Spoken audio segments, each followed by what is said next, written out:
అందరికీ నమస్కారం. నా పేరు జోజిబాబు. ఈరోజు మన ఆరోగ్యం మన చేతుల్లో అనేటువంటి ప్రోగ్రాంలో చిన్న సెట్గా చెప్పబోతున్నానండి.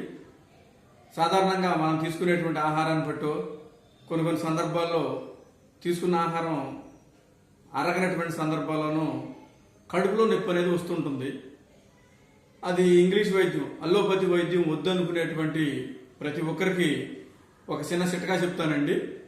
మన దొడ్లో ఉండేటువంటి కరివేపాకు ఉంది కదా, కరివేపాకుని 4-5 ఆకుల్ని తీసి శుభ్రంగా కడిగి ఆకుల్ని మెత్తగా నవిలి మింగేసినట్లయితే, లేదా ఒక గుక్కుడు మంచినీళ్ళు అయితే కూడా, ఒక గుటక మంచినీళ్ళు అయితే కూడా తాగితే కడుపులో నొప్పి అనేది, సాధారణంగా వచ్చే కడుపులో నొప్పి అనేది మాత్రం తగ్గిపోతుంది. 1 గంట వరకు ఏమీ తినకూడదు, ఏమీ తాగకూడదు. కాబట్టి ప్రతి ఒక్క